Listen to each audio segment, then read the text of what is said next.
Well, good evening. It's Sunday night, and this is the last week of Mod 4 Sport Econ. Kind of like the spring college sports season. It's over, and I don't know where it went. Went by really quickly, and hopefully it went by fairly painlessly for everybody. And here we are at the end. What do we have in store this week? Continuation of the ideas about college sports and amateur sports. We see so much going on in terms of conference realignment, the huge Ed O'Bannon lawsuit, and if you don't know what I'm talking about, it's worth Googling. The way that comes out could affect the landscape of college sports for a long time to come. And in fact, that's probably, without saying it directly, what this week's final discussion board is about. Basically, a controversial question we've seen asked in college sports for a long time is whether college student athletes should be paid. Tremendous schools of thought on each side. There's part of us who say that, a scholarship and the opportunity to get an education at the very least a reduced cost from your average student, and in many cases for free, is compensation enough.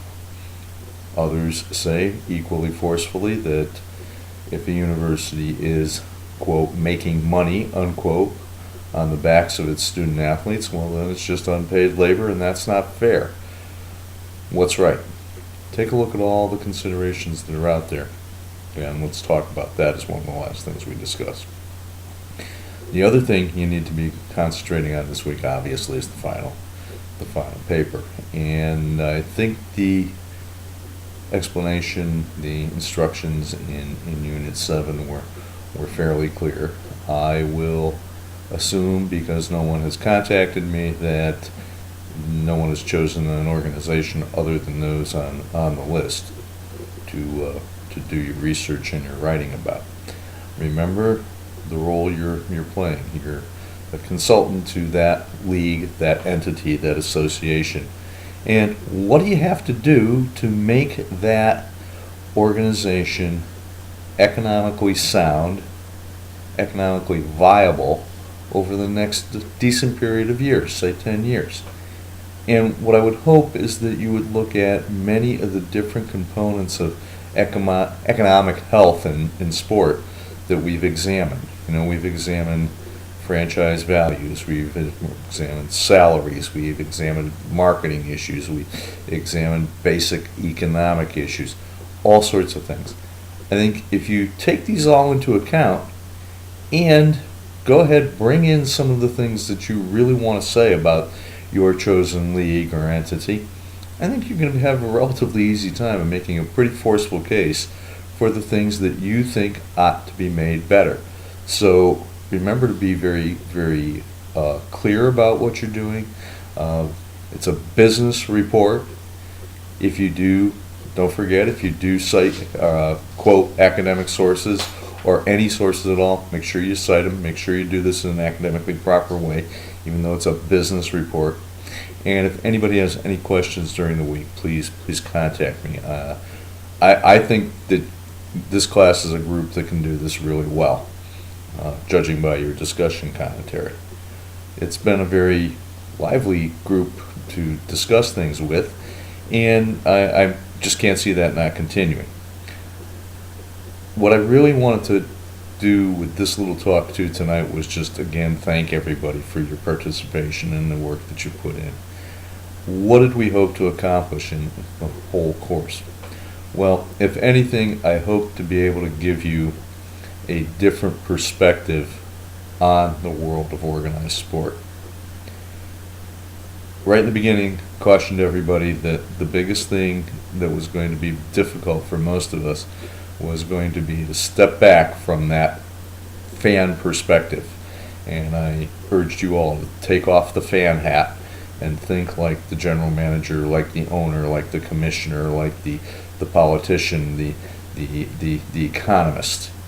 look at the big picture. And having done so, and having urged you to do so, and given you a lot of materials and asked you to do so, what I really hope is that the next time we sit back and get a little bit of time to think about the sports that we love, I just hope that we'll be able to think about them in a little bit of a different perspective.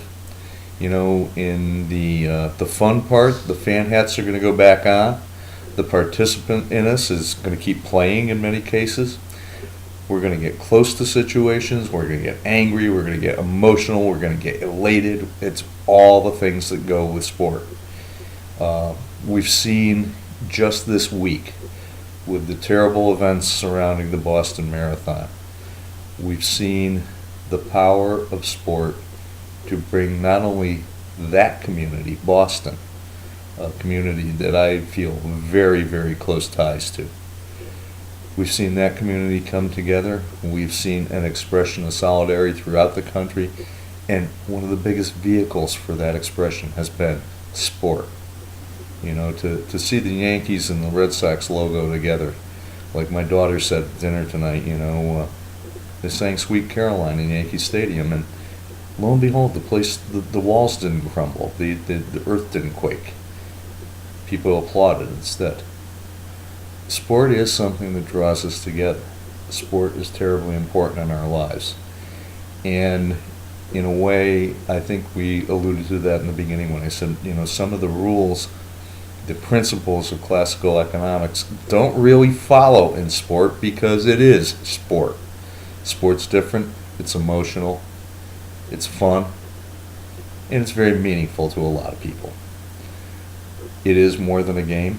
I think we've tried to illustrate that. I think people have seen a lot of that. So I hope it's just given you a new perspective, a deeper perspective on the meaning of sport, and maybe if it doesn't change the way you looked at things, it probably has expanded the way you've looked at things.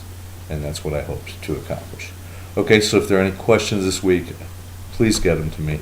And let me just tell you once again how much I've enjoyed teaching this course, and I hope you've gotten a lot out of it. Thank you very much.